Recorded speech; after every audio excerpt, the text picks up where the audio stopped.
you got a space, you got customers walking by, you start with the sandwich shop. Nobody really likes your sandwiches, but everybody talks about the ice cream sundae at the end. And it's just because you made some really unique sundae, and then people start coming in just for the sundae. Hey, want a sandwich? Like, no, I'm going to go right for the sundae. And I brought my kid with me. Oh, and I brought my coworker. It's like, wow, what's unique about this, sundae here? Okay, let's put 3 sundaes on, and let's change the name of the place from, Zach and Jason's Sandwich Shop to Zach and Jason's Sundays. And then all of a sudden, you do this like minor pivot just based on the feedback, and now you're running a sundae shop. Now, if you were the investor and you got sold on, hey, this is the best brisket sandwich you could ever have, this is the best, Reuben in the world, and you come back and say, hey, we're making an ice cream parlor, you're like, what? I didn't invest in an ice cream parlor. But if you come back and you say, look, the ice cream sundaes, we charge $8 for them, cost us $3. And we're printing money, and we sold 100 of them yesterday. And guess what? We suddenly find ourselves profitable. We can pay our rent. Now you got the magic. This Week in Startups is brought to you by Fount. Do you want access to the performance protocols that pro athletes and special ops use? With Fount, an elite military operator supercharges your focus, sleep, recovery, and longevity, all powered by your unique data. Want a true edge in work and life? Go to fount.bio/twist for $500 off. Coda is the all-in-one doc for teams. And they introduced an AI-powered assistant to take the busy out of the work. Get a $1,000 startup credit at coda.io/twist. And Miro helps take ideas from in your head to out there in the world with its ability to democratize collaboration and input. Sign up for free at miro.com/startups. All right, everybody, welcome back to This Week in Startup. Today, my guy, Zach Coelius, is back for another exciting episode of Ask an Angel. Now, we're both VCs, really, but we started as angels. We write early stage checks. What is early stage? I think we would define it, Zach, you correct me if I'm wrong, as pre-Series A. That would be the earliest seed stage. Yeah, we're in agreement there? Yeah. From the very beginning, from an idea all the way up to the point where like the line starts to extend and any idiot can extend the line. So if you got, 6 months of month-over-month growth and, all the metrics that the VCs love to see, then they'll hit that bid. But before that, come talk to us. Yeah. And we would call this starting point. What are the characteristics of the startups in the zone where you and I invest, this early stage? What would you say is most characteristic of the work that gets done during that period and the startups who make it out of that period? Yeah, so I tend to think of it as 3 sort of stages in the early stage, quote unquote. You've got sort of what traditionally is called pre-seed or concept stage or idea stage, or sort of like it's just getting started.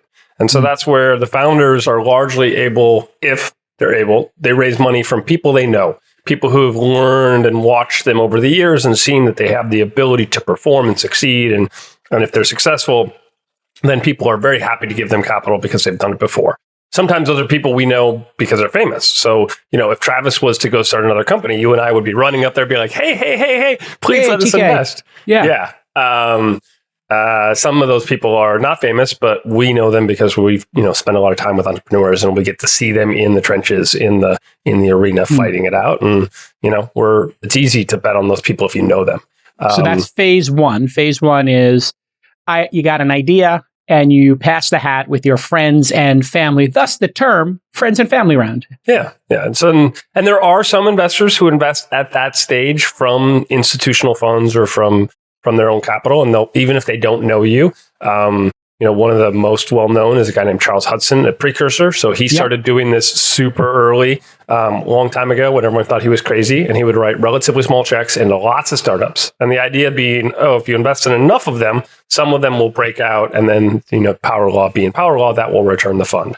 But traditionally, and I think that's worked out for Charles, who's been on the program many times. Yeah. Yeah. Charles is brilliant, and he does good work. So it's not surprising he's done very well. Yeah. All right. Phase 2. You got the friends and family past the hat phase. You got an idea. You're in the ideation.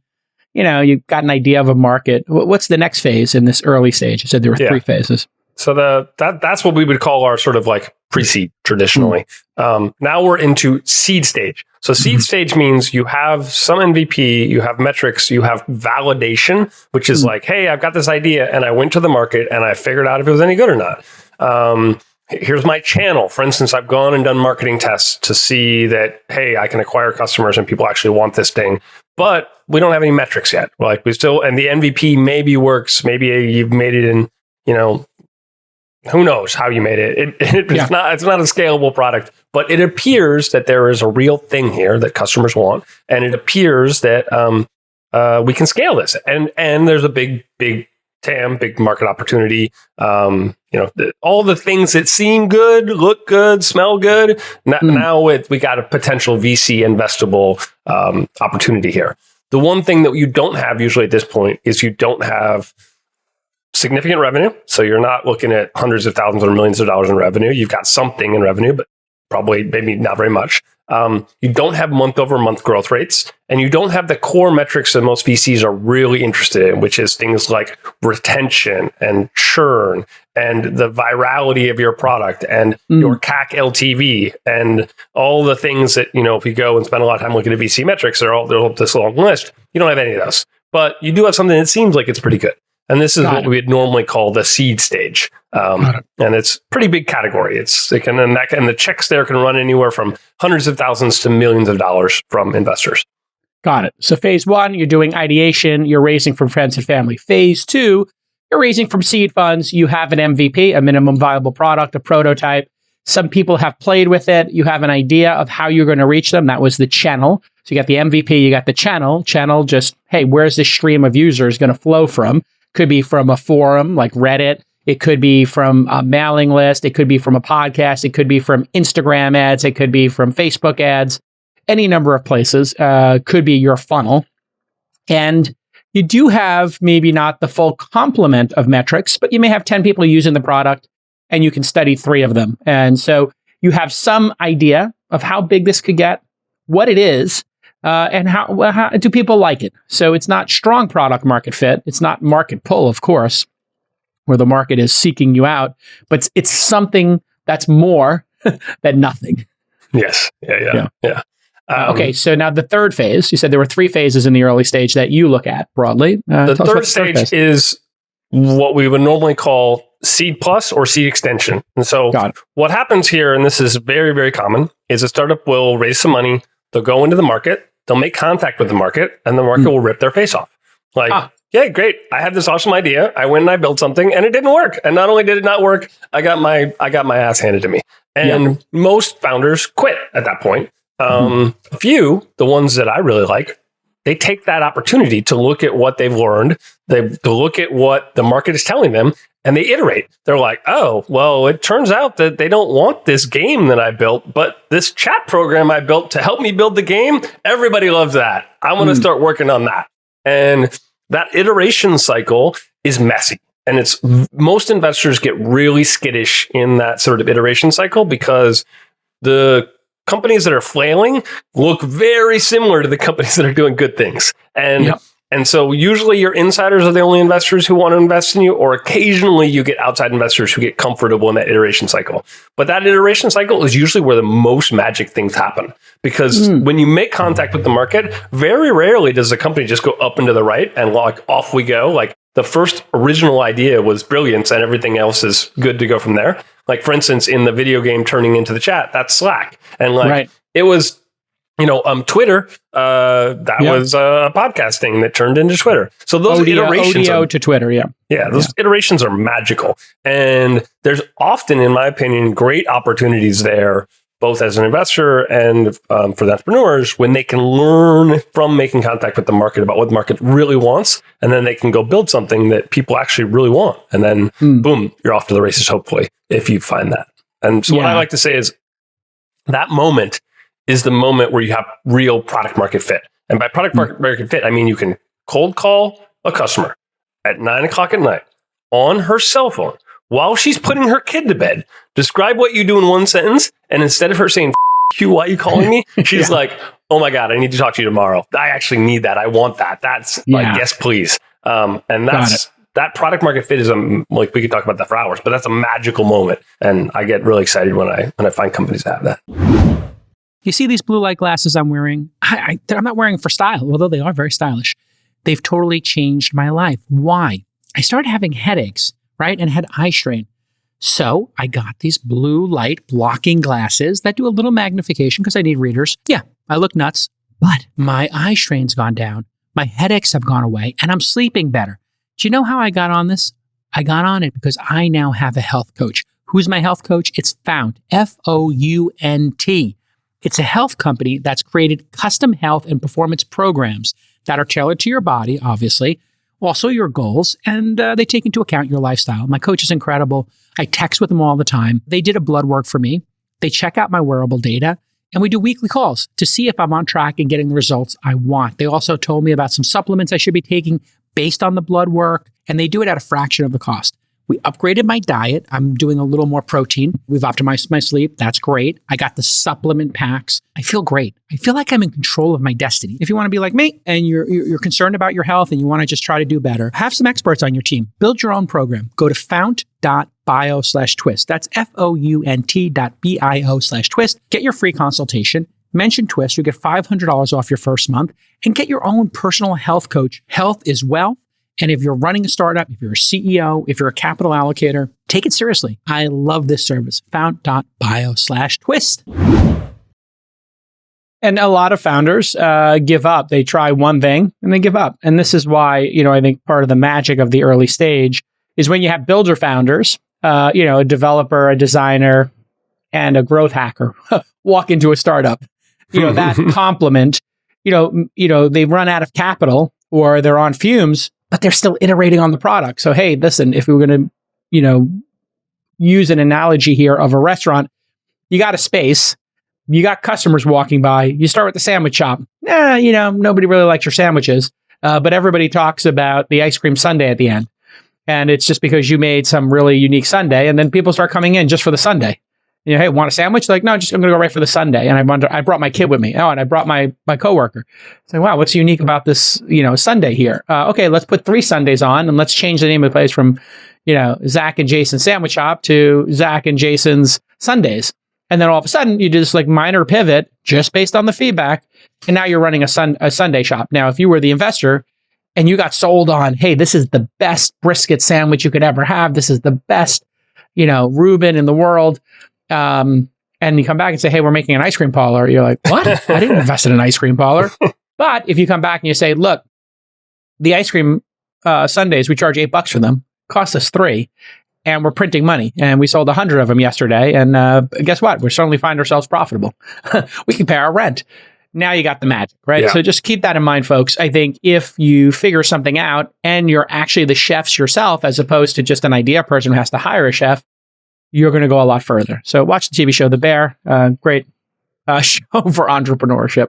All right, let's get to some questions here. I think it's a really good overview. And this is the suffering that we go through with startups. After you have product market fit and the sundaes are flying out the front door and you got a line around the corner, then you need operators, you need to scale it. You got to figure out a way to get from 1,000 to, from 100 to 1,000. And you got to figure out from one location to 10, yada, yada. So, and there are people who have expertise in that. And that's typically when a Series A happens. So let's talk about the state right now. The state of fundraising, I can tell you, Zach, being out there on the road, raising our 4th fund, and we're halfway done with it, and we'll finish up by the end of the year. I think we'll be oversubscribed again. But boy, is this a lot more work than previous times. So maybe you could explain to the audience what is going on right now in the underbelly, the plumbing, the back rooms of the venture industry, where limited partners, the people who give money to general partners, venture firms, limited partners can take the form of high net worth individuals, fund of funds, endowments, sovereign wealth funds, etc. Those LPs and that GP relationship, there's some texture there going on right now. And then, of course, there's what are GPs doing at venture firms in terms of investing in startups. Give us the back channel, what's going on in the back room right now, as you see it, Zach Coelius. Yeah, I mean, so the big TLDR is everyone got drunk when interest rates were 0. Mm-hmm. And everything went to the moon. I mean, any idiot with a checkbook in our job, literally any idiot in a checkbook looked like a genius for almost a decade. Effectively from 2012 to 2022, everything went up. So like over those years, it was like 50% compounding IRR every year, everything going up. Everybody's super duper smart. And the LPs looked at that and they're like, look at us, we're geniuses. We invested in all this venture capital and look at it go up. And if you look back, a couple of years ago, there were LPs releasing returns from their venture portfolios that were just unbelievable. I mean, it was like, I think MIT was releasing a 50% plus IRR for their entire portfolio, largely driven by venture and other things. But at the end of the day, ZIRP, zero interest rates, like basically drove everything to the moon. And so like, for instance, I invested over those years in almost 80 companies and we only had 2 go bankrupt in all those years. So pre-seed, early stage investing. And that wasn't because I was smart. It was just because everything got funded again and again and again and again. And everything went up and every company had growth. And it was just like, it was amazing. There's a funny, it used to be in, there was a bumper sticker you'd see around San Francisco in the Valley every now and then. They would say, please, God, just one more bubble. And they were referring to the 2000 bubble. And they just wanted to have one because it was so good back then. Yeah. And now we it's like, oh, please, God, one more ZIRP. It was like too easy. It was a weird experience, I have to say. The lack of shutdowns was always a red flag to me. And I had many a conversation with founders who, we said, hey, third, fourth pivot, big overhang. You've raised a bunch of money, lots of dilution on the cap table. Maybe after this pivot, we sell the company or shut it down, and then take a break and go work somewhere, or let's work on our next idea because there's no way to get over this overhang. You've raised 20 million, you raised 10 million, no product market fit. It's not working. Yeah, and sure enough, there was always another investor. Sometimes a new investor who those founders who got really good at selling vision could get to put the incremental $1 million, $2 million bridge into. And in fact, a lot of those companies maybe should have shut down. It would have been healthier, but they were able to hang on. But yeah, 2022, 2023, I'm assuming the 2 out of 80 changed to 10 or 20 out of 80.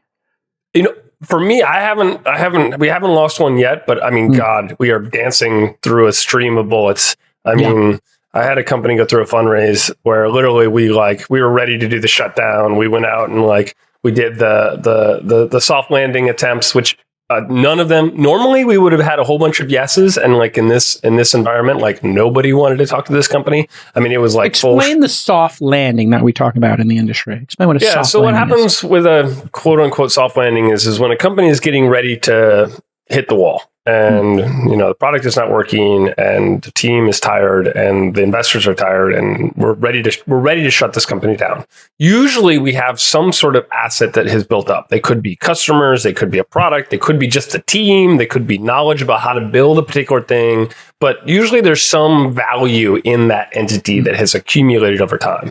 And, historically, all the way up until the last couple of years, because tech companies, the big FANGs of the world, were growing so rapidly, and then all the baby tech companies that were trying to become FANGs were growing so rapidly, they were always excited to acquire these small startups because you could get team, you could get tech, you could get IP, you could get customers. There's things you could get out of these. And so we would go to them with a startup and be like, hey, we got this startup. It's got 10 engineers, 20 people in total. They've raised, call it $7 million.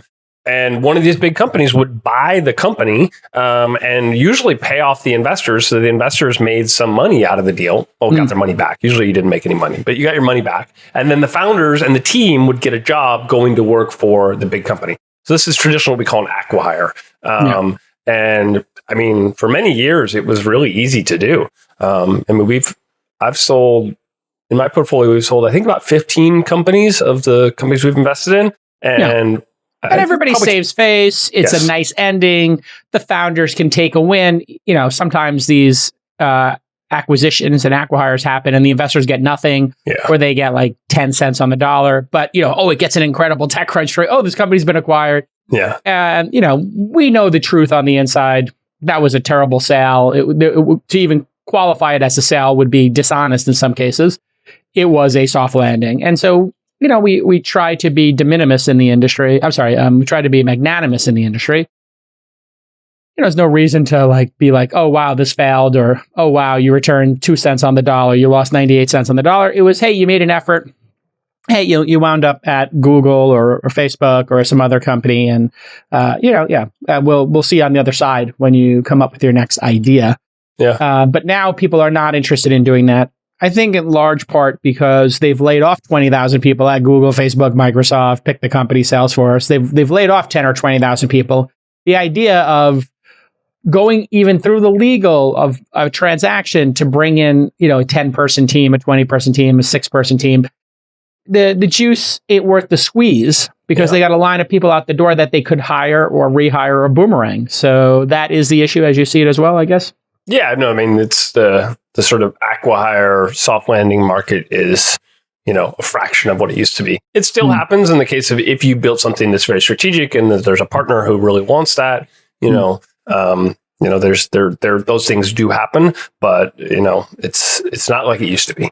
It's become very challenging, to say the least.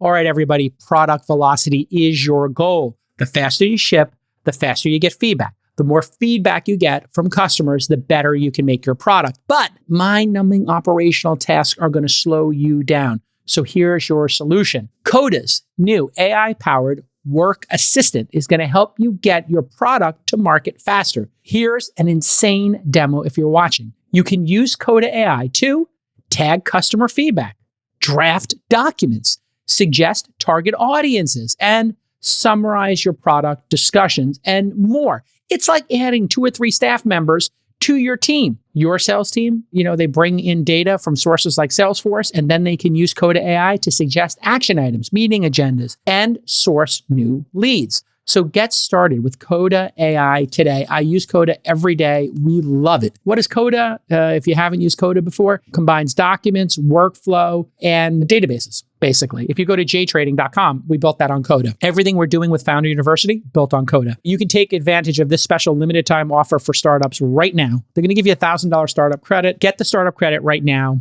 Don't wait. Coda.io/TWIST. Bank the $1,000 credit. Start playing with it. It is awesome. They are an awesome platform. Again, I use it all day long. I love Coda. Oh, what a great product. All right, so let's do a couple questions here. How do you describe PMF, product market fit, in the simplest terms possible? You had a great analogy earlier. You said, hey, you call this person on a Sunday and they have no time for you. Their kid's screaming, but they still say, hey, listen, I don't want to forget this. Can you email me and send me a calendar invite for tomorrow? Yeah. That was a really beautiful description of it. Let's unpack it a little bit more here. What else is a good sign that you have product market fit? So, I mean, think back to when, Travis started Uber. He and I, we were at this party. They hadn't even started Uber yet. And we were at a party and he told me about it. And I was like, oh my God, push a button, get a car. Oh my God, I want that so bad. Yeah. Then, given how brilliant I am, I convinced to argue with him for 2 hours about why it wouldn't work. I was like, dude, the taxi lobby's going to crush you. They're a big budget, blah, blah, blah. He's like, I'm a fighter. I can beat them. And I mean, I wasn't investing then, so I don't know what I would have done. But given the fact that I told him that it was a bad idea, I probably wouldn't have invested. So I'm kind of an idiot. Well, you had cognitive dissonance, actually. So let's pause there for a second. And this is important for people to understand who are angel investors or parts of syndicates or who are on the other side of the table of founders.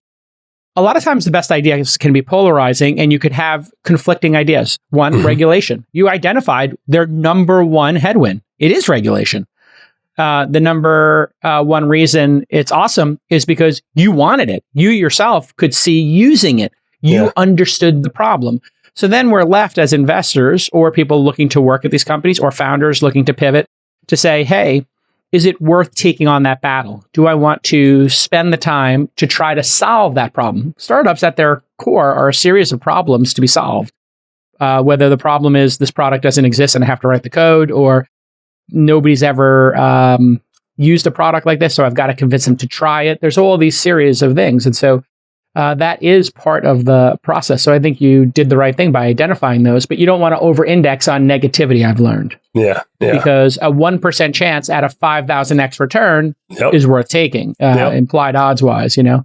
But let's talk about product market fit. The one I love most is when somebody who has the product in a company starts telling other people in the company about it. This could be called word of mouth. In Net Promoter, this could be a promoter as opposed to a detractor or an indifferent person.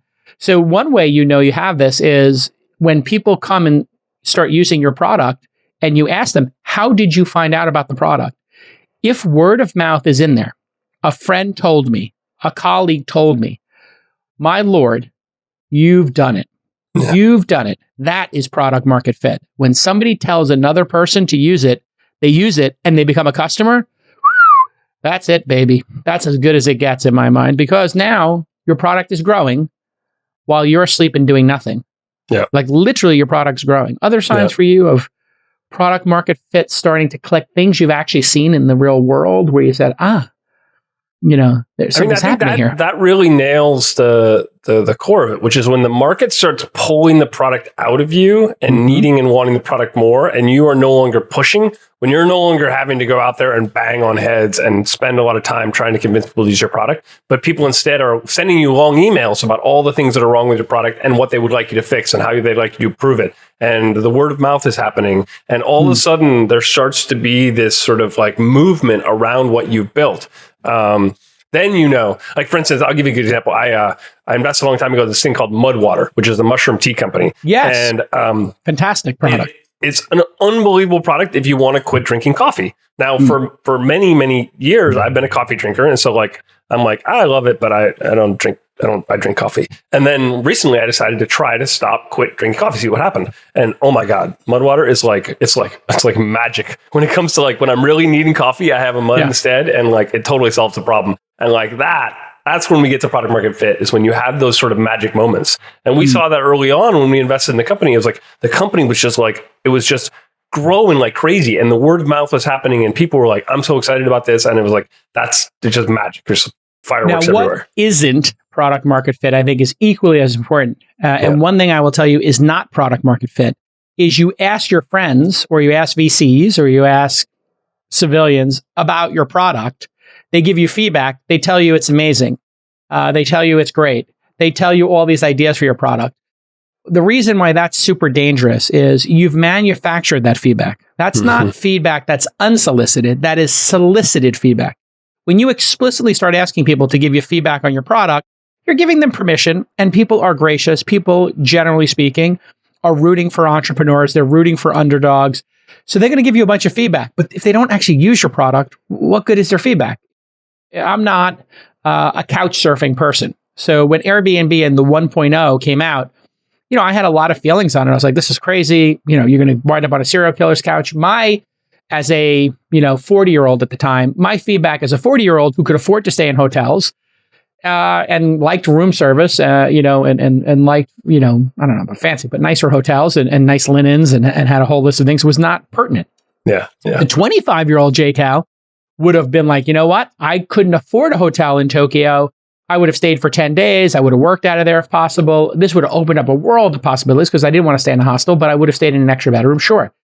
So make sure that the feedback you're getting now, Airbnb today, where they have full houses, and I like to bring a family or maybe two families, bring my sister-in-law or my brother and their family, and you have two families staying at a house. I have a long list of things. Yes, washer and dryer is important. Yes, pre-ordering food, having a barbecue, all that stuff is great. Having kids' toys, whatever. I have a list of feedback for when I'm there with multiple families at a house when I'm traveling that I would love to give. And that's valid feedback. So just make sure you're not getting silly feedback. The feedback from customers who pay is so important, especially when they churn. And so just be careful that you're not manufacturing product market fit. I'll leave it at that. Okay. Let's take another question from our audience. How hard is it for first-time founder to raise pre-seed? Any advice to help it, or what to wait for? I'm going to say, hey, what to wait for, as in what could improve about your startup that would increase your chances. So let's take it first. How hard is it to raise pre-seed? I mean, it really depends on who you know and how much they trust you and how much they believe in you. So, Got it. If you're, the son of a billionaire, somebody rich, it's probably pretty easy. Yeah. If you're, growing up in a community that doesn't have access to money and you don't know a lot of people have access to money, it becomes a lot harder. And so if you have to move beyond the people who know you, and you don't know people who have the ability to write checks to help you get the thing off the ground, it becomes much, much harder. And what I like to say is that ideas are worthless. So you have an idea, so does everybody else. It doesn't mean anything. Validated ideas are priceless. And so what that means is that if you can show that idea could work, that people want the product, that you actually have a channel, that you actually can build it. If you can demonstrate that this thing is real and can be big, suddenly you move from something which is like everybody has an idea and the hundreds of emails I get every day from people who have ideas are trying to raise money and I just hit archive. Doesn't matter. You move from that category to suddenly to a category of viability and potentially something that could raise money from people who don't know you. Then you've kind of broken into that. But even still, super duper hard because there's a whole series of challenges to get in front of someone like Jason, get in front of someone like me, to get into Y Combinator, to get into any of the other great accelerators that are out there, to find people to invest in you. Like you need to prepare for a full-time job of hustling. Hustling is harder than you've ever hustled before. And even then, it could take a very long time. So like my last company, we raised $15,000 in the first year. So for the first year of operation, we had $15,000. From one person or two people, 3 people, 5K each? A couple people, small angels. Yeah. But that kept us alive. Yeah. So let's pause for a second here. On raising money, this is a really great insight. The majority of people do not have a rich network. So we'll just put it at that, right? 6% of the country are accredited investors who are legally allowed to invest in private companies. Now, of course, in the most private friends and family, people raise money from non-accredited. So we'll put that aside for now. The legal issues around it. So, talking about 90% of the company, let's say, is never invested in a small business, whether it's a deli or, Airbnb. So I think going through a test, who are the 10 wealthiest people you know in your network, and just emailing them and asking them over text, I'm starting a company. I have 2 quick questions for you. 1, have you ever invested in a startup before or a small business? Number 2, if no, would you consider it? And just quickly assessing, and you can tell them, because I'm starting a company, I just wanted to pitch you on it. And it's fine to say no. And so you just get that really quick. And if 1 and 2 are 10 out of 10 have never done it before, I think you've got the answer. They've never done it. You might be able to convince them to, but yeah, it's going to be hard. If 9 out of 10 say, yeah, of course, I've invested in 3 or 4 companies. And yeah, sure, I'd love to hear your pitch. Well, now your network is a network with people in it who do this. So just run a little A/B test. To your point about validation, the more validated you get, the more credibility you have, the easier it is to, start meeting investors, angel investors in a Silicon Valley. So if you have 100 hours of work that you can do in the next month, right? Let's say you're doing this on the weekends. Would you allocate 100 hours? How would you allocate those 100 hours, Zach, to validating your product, your thesis, building out your MVP, or reaching out to investors? Let's say you have nothing right now but an idea. Month 1, 2, and 3, you have 100 hours of work. I'm only spending hours validating. Yeah, until I 100%. 100%. I'm not even spending time working on my idea until I've validated that people actually want it. So, like, for example, here's a good way to validate it. Let's say you're building a consumer product. Let's say you're just building any product. You go onto Google and you find the keywords that people would search for your product. So let's say you're building a new AI video tool to help parents do cool stuff. And like you go in there and you figure out what people would type into Google, because people type everything into Google to search for that. And you make an ad for what you're making for them, what you hope to make for them. Yep. And then you put that ad into Google and you write the ad for why it works. And then you make a landing page that says, coming soon, would you like to get on the invite list? Submit your email address. And then they submit their email address. And then the next page or the next panel is like, oh, why do you want this? What's important to you? And then you just keep asking them questions until you start noticing them falling off. And you spend a little bit of money on that.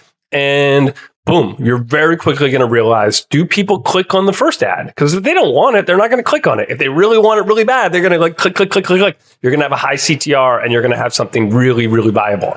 Do they submit the email address? Do they leave comments? Like that so quickly will prove if people want it or not. Classic landing page technique that takes a day of work. 5 hours. Nobody does it. Like literally, I see zero startups that come in when they're pitching. They're like, oh, here's our landing page technique approach. Here's the outcomes and here's the metrics. And I'm like, they never do it. And here I typed in AI tool, video tool. The autocorrect or auto suggest on Google added the word free. So I thought I'd add that. Sure. And to your point, the first sponsored ad is from Vimeo. This product actually exists. Yeah. Then one from Adobe, the new Adobe Express. Grab the best AI video maker. It exists. Yep. And then turn video into AI, create stunning videos with AI. Video Leap app. So I don't know who that is. And, what you learn very quickly is not only is this validated, but you have two of the largest players in the world doing it. And then a third person who's a startup right here with that product in market. So do you have to validate from that point on? No, you've got massive competitors. You're too late to the market, perhaps. Yeah. Or perhaps there's a good opportunity for you to do something that's got a beachhead market, a channel, a bigger niche. Maybe it's just for parents and baby pictures. Maybe it's just for family photos. So there you have it. A very simple way for you to validate is landing pages. And that's the category you want to look at. Someone needs to write a book about this. Like just startup validation. Just like here's how to validate your startups. So like and just like go through all the different categories and like just with examples. And to your point, and to the person's question, we saw this as an opportunity. We have this Founder University, which we did as 2 days, which we changed to a 12-week program now. And we had 2,000 people apply, Zach, for Founder University for the 12-week course. We accepted 450 people representing 220 teams. And I added, would you like to be considered for the Launch Fund's $25,000 friends and family investment? What percentage of people who filled out their weekly progress report do you think checked that box? You had to pick. What 10%, just because people are bad at that. 60%. Wow, okay. Asked, and this is at a $1 million valuation. So it is a $25K check at $1 million valuation. 6 out of 10 people click it every week. Cool. I did that as a test. So talking about A/B testing and product validation, I didn't know. I thought maybe, people have their own 25K. So they're just, if I was starting a company today, I would put 250K in for my own pocket. You would put 500K in. You've done really well for yourself. And then maybe you'd call some of your friends and say, hey, I'm raising at a $5 million valuation, $10 million valuation, friends and family around. I'm putting in 250 myself. If you want to put in 250, you can. Yeah. But, we forget the days where you were raising 15. It's a pretty scary concept for you, Zach, at that time, to find 15K in your own personal account and then write it to the company. Yeah, I didn't have it. You didn't have it. Yeah. And so I was just shocked. Guess how many in the last 2 classes we have those checks we wrote? Take a guess. 460%. So 240, you wrote 100 of them. 46. Wow. That's 46. Awesome. That's cool. That's quite an awesome portfolio. 25K checks. And I'm just like, when this thing gets to 300 of these, which is only 7.5 million, I'm going to be really interested to look at if what any you of got. these. Yeah. What I got, right? Yeah, and just little what's 25K micro checks, what's in there. And then, it's so we as investors also A/B test concepts and try them, and we'll see what happens, right? We're running the test. There's a market for it. Now let's see if the returns are there, right? Yeah. So we'll see very quickly. That's really fascinating. It's really different. It kind of goes back to the original Charles Hudson idea of writing really small checks at really low valuations into a lot of companies and then seeing what happens from that. But you've got, because of your media empire and because of the footprint that you have, all the infrastructure and the team and all the stuff that you've built, you've got the ability to do that at scale, which is like, I like that idea. I'm going to be really curious to see what comes out of that. Yeah, that's absolutely. pretty awesome. Yeah. It's going to be interesting. It's kind of part of my Launch 4 pitch. If you want to read that, launch.co/memo. I wrote a deal memo. But in this fourth fund we're doing, my plan is to have 300 of those checks in the fund. Yeah. And then to invest a second time in maybe the top 20% of those. So maybe 60 of them would get 100 to a 500K check from us. And then that would put us at, 5 to 10% ownership in those the winners of that company, if you think of it like a funnel. Yeah. So we'll see. It's a great way to do it. I like it. That's smart. Yeah, it's an experiment, right? It'll be 7.5% of the $100 million fund, hopefully. Founders always ask me for pitch deck punch-ups and how to present their startup in a better way. Well, I've got some great news. We worked with a team at Miro, the awesome whiteboarding software, to create an amazing pitch deck template for founders. You can see it if you're watching the video right now, or you can just go search for it. You go to miro.com/Miroverse and search for pitch deck. You'll find it immediately. And this pitch deck will help you go from zero to VC ready. Our Founder University participants, they love using this template. It starts them on second or third base. And if you're hybrid or fully remote, Miro is incredibly useful to you. It's like an old school in-person whiteboarding session, but distributed and asynchronous, so you can work on your time schedule. Miro lets you brainstorm ideas and collaborate on projects from anywhere in the world, whether you're in the Adirondacks or you're in Cabo or you're skiing in Lake Tahoe. When you think about Miro, think 0 to 1, but faster. And Miro is so much more than a simple digital whiteboard.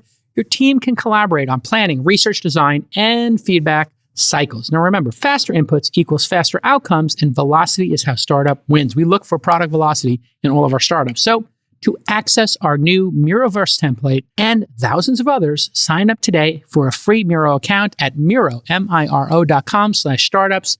Again, Miro.com/startups, Miro.com/startups. So an interesting question. Somebody asks that they are going to be coming to the Bay Area for 2 weeks, starting Sunday. Any advice on how to efficiently meet VCs and pitch my startup? Okay, so they're just showing up. They're showing up and they want to walk down Sand Hill Road and just pitch folks. Yeah. What's your advice there? Is that exactly how it works? Or no. Okay. I would change the expectations. At the end of the day, Silicon Valley is a place of relationships, and it's about honestly, it's a place of giving, which is like you in Silicon Valley when you show up.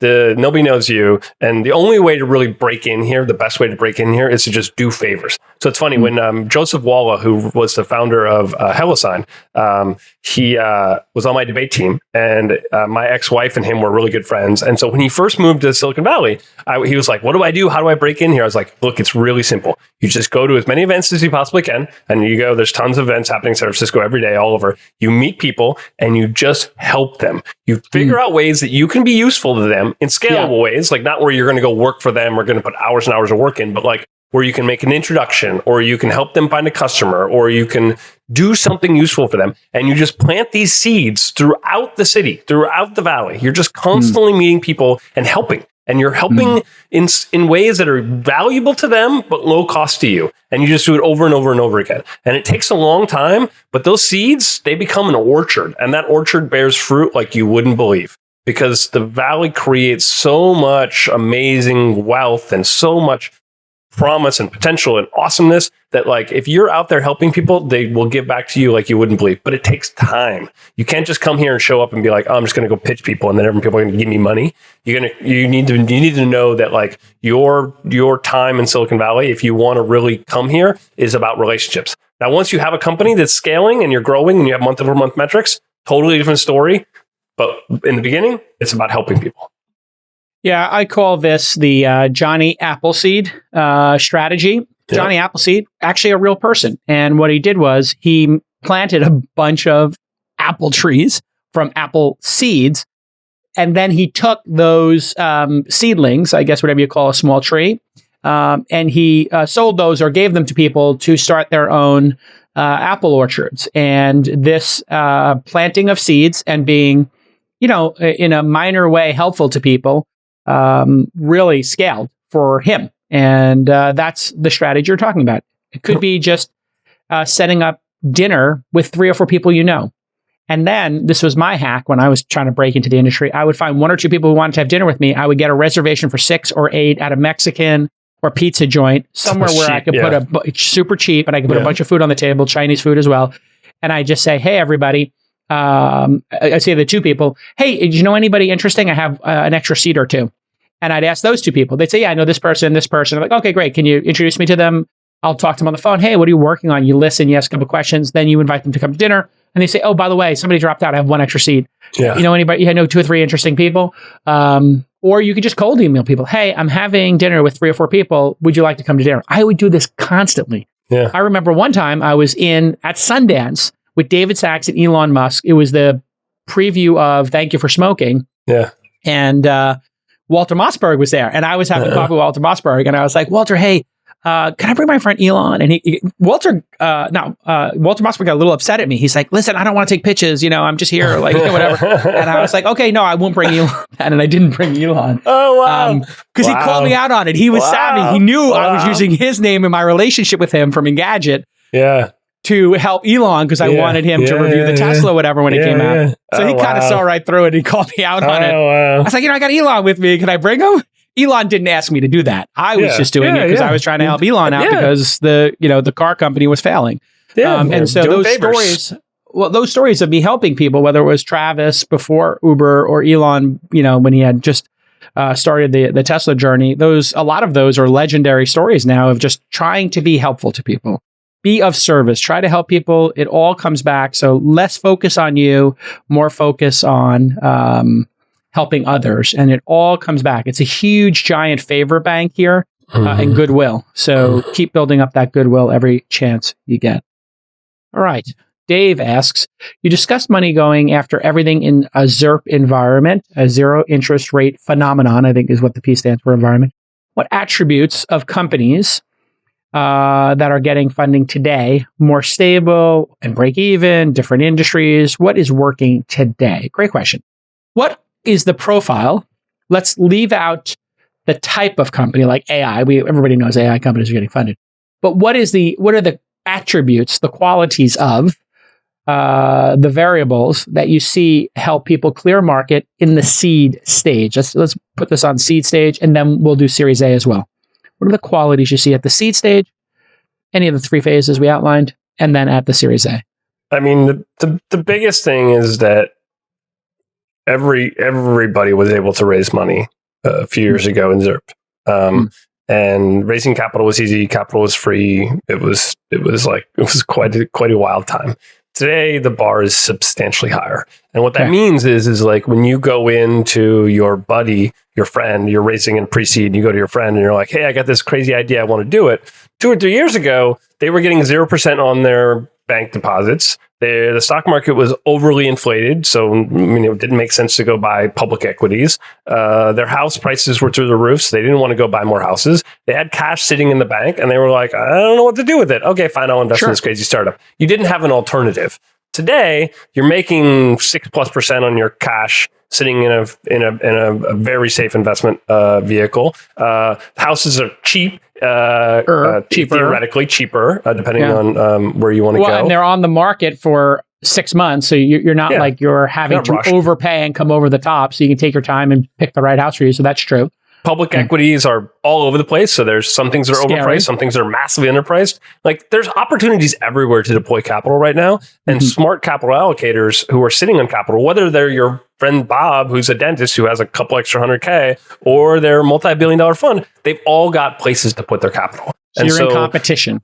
So you literally have gone from a place where the FOMO, by the way, and 2 or 3 years ago, everything was going up. Every startup went up 50%. So like I would feel so dumb when I would pass on a startup and then see somebody come in and mark it up at a crazy price. Every time that happened, I was like, I'm an idiot. I should have done that deal. So the FOMO was raging back then.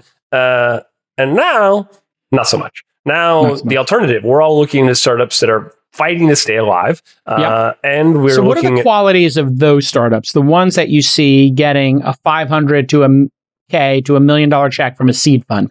Let's start there. Pair, first round, some seed stage fund, yourself, me. Well, what are the qualities of those companies? Yeah. So we could break it into the 3 groups if we want, or we can just make it simple. In the beginning, you've either validated an idea, and if you've a validated idea in a big market and it's a great opportunity and you can prove it, call me. Call Jason, call other people. You're very quickly going to figure out if we are excited about your validation or not. Or I'll tell you, I'll be like, this is what I need to see. And that validation, if you have that, great. Now doesn't really matter. Anyone who validates a big idea in a big market that has the chops to build it is going to find that investors are going to be excited to talk to them. So that second piece, you kind of just subtly put it in there, has the chops to build it, is critically important. Yeah. We could build a landing page and validate it, but if you're just an idea guy or gal and you're a solo founder, chances go way down. Oh, yeah. If you're a team of 3, man, chances go way up, because I think investors correctly see teams of 3 as having a greater chance of survival, and it's more serious, and you've proven that you can get 2 other people to come on the journey with you, like Shackleton getting people to go to the North or South Pole or wherever he went, like pretty hard to convince people to come on a journey. And if 2 or 3 of the people, 2 out of the 3 are actual builders who can actually build the thing and have the chops to build it and have previously built stuff and are in the process of building the prototype, and you can show each week or 2, hey, we made a little more progress, that's going to be specifically very attractive to our firm. We really like builder founders. We really like multiples of founders, and we really like product velocity is the internal term we use. Yeah.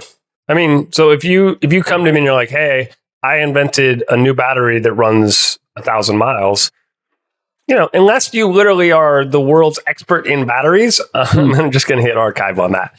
If you come to me and you're like, hey, I got this idea that's trivial to build and I can build it really easily, and there actually is a moat, that's another hard part, then, suddenly you might find people get interested. So the question is not so much what are the capacities of your builders, is what are you trying to build, and is it possible to be built by you and your team? Yeah. And so this is absolutely critical. At the Series A, it's pretty straightforward. You're looking for, I would say, 10% month over month growth, 2 to 3x growth year over year. So you're doubling from 250K to 500 to 750K, or you're going from 500K to 1.2 million, or from 700K to 1.7, something in that range. 2 to 3x growth in the low millions of dollars is going to be interesting for a Series A today. Could be as little as 500K, could be as much as 2 or 3 million. To get a Series A, to get that VC to say, this is one of my 10 boards I'm going to be on, and this is one of my $5 million, I have 10 $5 million Series A checks to write. I'm going to buy 10% of your business. I'm going to spend the next 10 years with you if it works. That's what you're looking at. Doubling your revenue year over year on a base of, let's call it 500 to 1 million, something like that. Yeah, minimum. And one thing that's really important right now is capital efficiency. So if you spent $5 million to get $1 million in revenue, you're going to find that most investors are going to be very skeptical of that. The unit economics of how you acquire customers and then what those customers are worth really, really matters today. 2 or 3 years ago, nobody cared. Like, you had all sorts of crazy companies that were being funded that had negative unit economics, where it cost them more to acquire a customer than they would ever make from those customers. But people didn't care. As long as you had growth, you were able to raise more capital. Now people are going to look very closely at what is your cost of acquiring customers, and then what is the value of those customers, and what's the long-term value of the business. Because right now in the public markets, you can buy SaaS companies very, very cheaply. Like, you can buy SaaS companies at a very low price. And so 5, if I can 10, 15 times revenue. Yeah. I mean, it's amazing how cheap they are. It's amazing. Yeah. I mean, and so if you were in that position, and if you were trying to pitch David Sachs for your Series A, or Lemkin, Jason Lemkin, 2 really great SaaS investors, and you deployed 10 million to get to 1 million ARR, that is wildly inefficient. Now, if you spent 3 million to get to 1 million ARR, they're going to say, hey, wow, for the first million in, great. How much is it going to cost you to get the next million? Is it going to cost you 2 million to get a million in? Is it going to cost you 1 million? And the closer you get to that 1-to-1 ratio, I spent $1 million to make $1 million in reoccurring revenue. I think they're going to be delighted. When you start to get to 3, 4, 5 times, they're going to go, are you just throwing parties and flying first class to conferences and just not being thoughtful about the growth?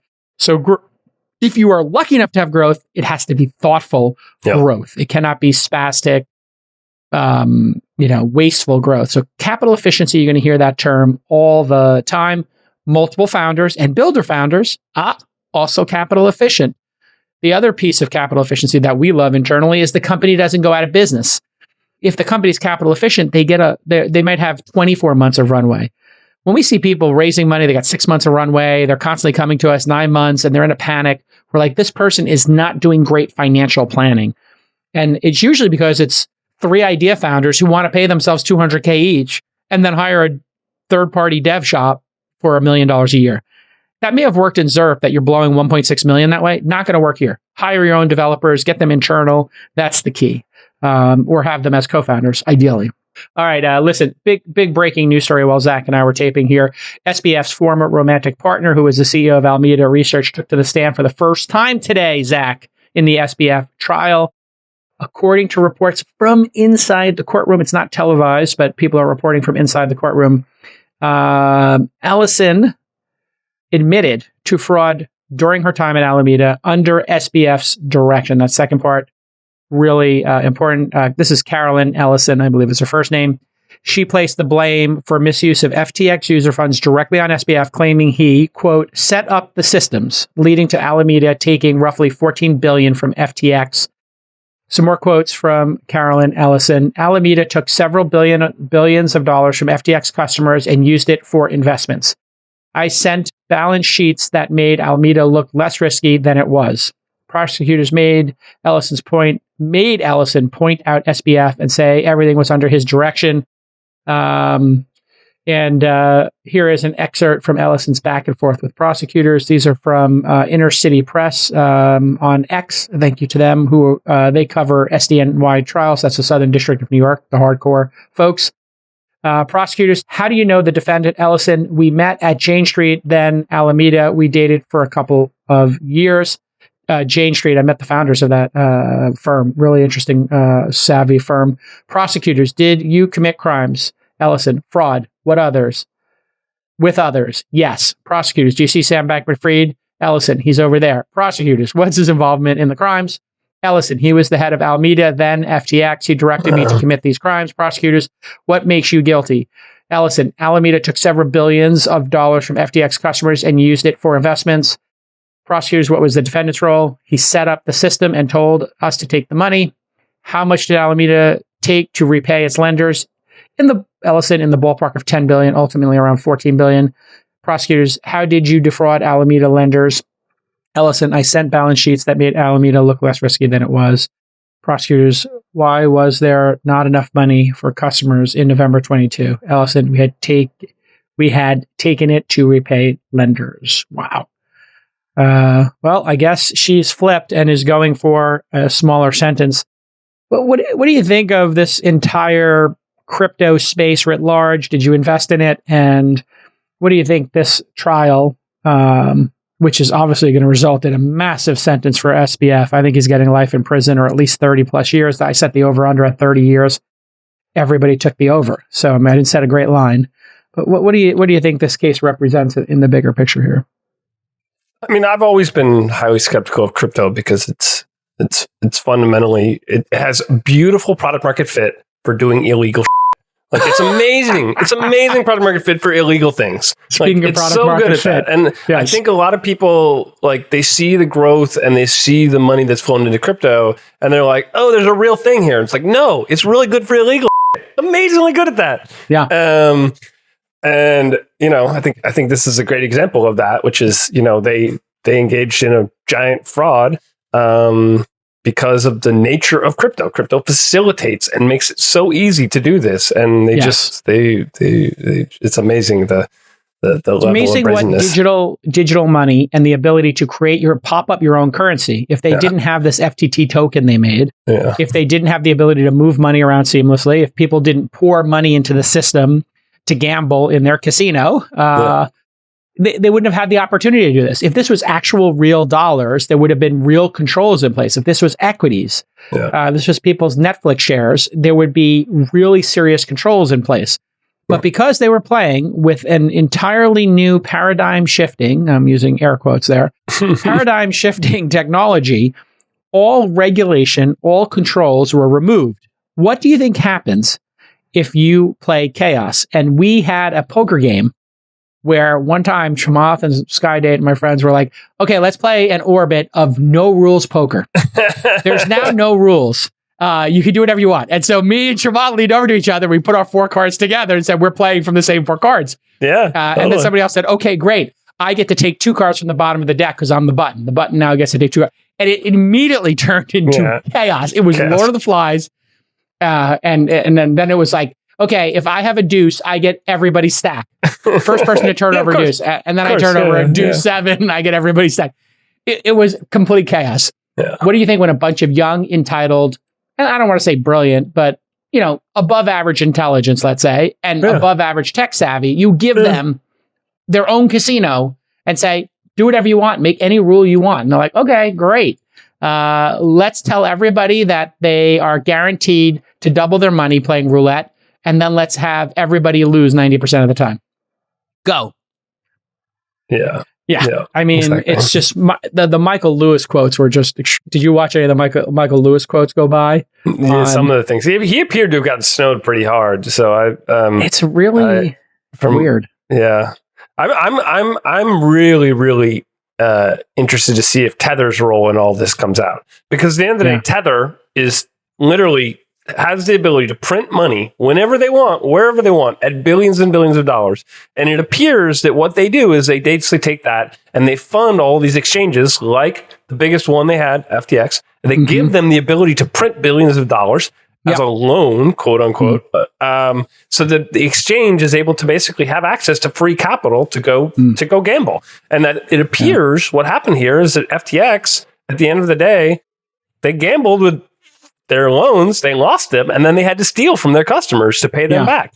And the great part of all this is one of the bets they placed was on Anthropic. And apparently, I don't know exactly what the numbers were, but supposedly there's this $500 million number. Now, I don't know if that's how much they put into Anthropic or how much their Anthropic stake is worth, but supposedly they wanted to bring that up in the trial. And the judge is like, the prosecutors are like, no, you don't get to, do a parlay with the Jets and the Giants, and then you hit some crazy parlay and you win with stolen money. And then because you paid back the grandma you stole it from, and then gave her interest, sorry, that's not how stealing works.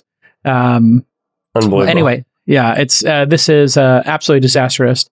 Speaking of disastrous, the city of San Francisco has lost their mind. And I know, correct me if I'm wrong, but Cruise was one of your great investments of all time. Am I correct? It was one of my first. So we invested as the second investment I ever made. First, obviously, $1 billion exit I've ever had. So I was like, woohoo, look at that. And you know what? It really, really makes my heart warm to see them getting all the progress that they're getting, because every year 40,000 people in America die from human driver error. There's no other. The only cause of people dying from car crashes is humans being stupid. They're looking at their phone, they're drunk, they're not paying attention, they're just driving like morons. 40,000 dead people a year just in the US alone, and robot cars are going to eliminate that.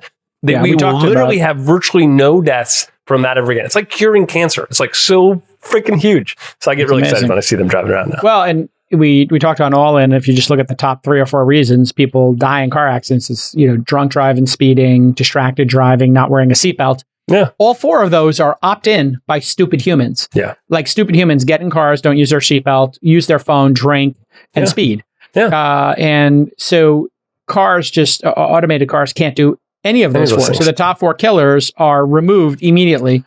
What did you see? That was a deep tech investment that you made, I think, a decade ago, right? One of your first investments.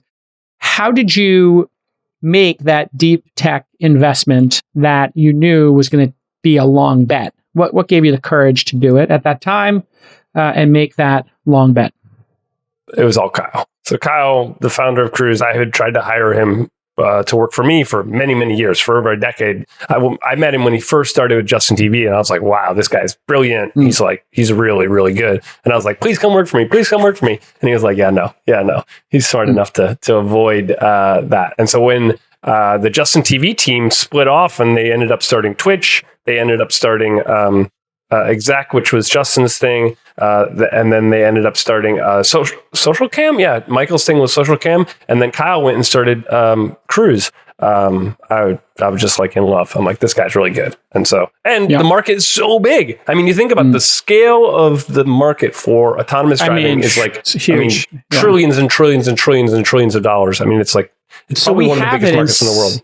The TAM is ridiculous. So San Francisco is one of the test beds. A hit and run driver hit an individual. Yeah. That individual tragically ricocheted off the hit and run driver, the human, and got pinned under a cruise car. Yeah.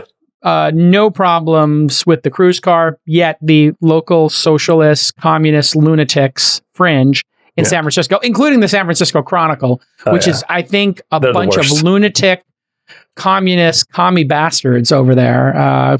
Feel free to quote this. They just have mind worms. Their brains have literally like become so convinced of their own rectitude and righteousness about the beliefs, the political beliefs that they hold, that they just literally just engage in falsehoods constantly. And the falsehood here was they framed this as Cruz was responsible here, which quickly got debunked. Your thoughts just on the progress.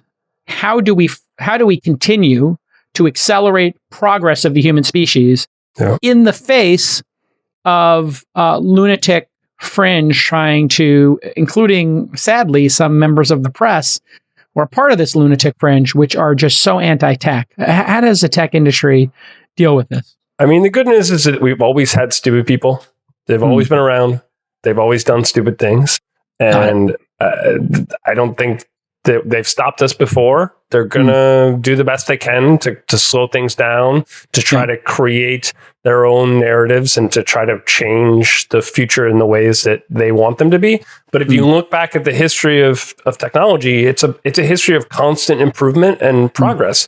Like, you can look at the cost of solar power now. I mean, it's falling so rapidly that there's a real hope that we actually will have clean, safe power that we can use everywhere now. It's so crazy you bring that up. Awesome. Literally in Australia, they hit 126% capacity with solar, and now they're having to figure out what to do with it. So because rooftop solar and solar farms there are doing so well, they're just planning on doing a bunch of batteries. And the amount of coal being used went down 80% as wind and solar levels started hitting these record this summer. And so congratulations to the people of Australia. Germany had hit that as well during some particularly sunny days. It's not always sunny in Germany. Not sunny out there, Australia's got a lot of sun. So the southern part of Australia is just going to have free energy forever, and so they're doing a major push there. So and you can think about all the things that we could do with free energy. Like, it's like the world could be a very cool place if we have free, clean, safe energy. And so you look at, people have been fighting technological improvement for the history of humanity. The Luddites have always been there; they'll always be there. And so the people who run San Francisco, they are Luddites at the core. They don't want any more housing built. They want their museum to stay the way it is. They don't want anything to change in their little museum city, and they don't like technology, and they don't like technology companies. And so, but at the end of the day, the cruise is safer, cheaper, better. It literally is going to replace all human driving. Like, our kids will not drive cars, and they will just. There's no reason. You know what? We'll be thrilled with that. Yeah. Check this out. This is just so insane. That's awesome. The season of renewable records on Australia's main grid continues apace, with the first days of spring also adding a new milestone for solar in South Australia, the country's most advanced renewable state. Combined output of rooftop and large-scale solar reached a record 120% of local demand at 12:55 p.m. on Sunday, according to data provided, yada, yada. Rooftop solar alone contributed 93.7% of the state's demand, with peak production of 1,332 megawatts. Large-scale solar added another 23% of 374 megawatts. This is extraordinary. The state was reporting more than 400 megawatts of excess power to Victoria. Yeah. So now, when they say states, they mean regions of Australia, just for people. So different states inside of Australia are shipping their energy to each other because they've got so much. And so abundance is upon us, folks. All we need to do is keep executing. And what we need most of all is great entrepreneurs to take money from Zach and JCal. Let us slide in that 100K. Let us slide in that 250. Get on the cap table. 100 exit for us so that we can keep doing this job because it is the greatest job. True. On the planet. To be able to sit with entrepreneurs, Zach, how lucky are we? Two lucky bastards. Life does not suck. It's just great. Even in this sucky 18-month period where like I have to do 5 times as many meetings to raise 10% as much. It's like it's a 50x lift, I think, right now, raising a fund. It's harder right now. I mean, we'll get there. It's no big deal. But how lucky are we, even in, with the shutdowns and the hard work, to get to witness things like Uber and Cruise change the world, Robinhood, whatever you get to, invest in. It's just fantastic. What a job. We're so lucky. Life does not suck. I like it a lot. All right, everybody. You know how to get to Zach. You figure it out. You're an entrepreneur. And if you want to come to the Founder University, I mentioned founder.university. We're doing it quarterly now. So, and I do maybe 3 in-person sessions with the teams. So you get to get some face time with JCal as well. So founder.university. It's my new passion. We'll see you all next time on This Week in Startups. Thanks, Zach.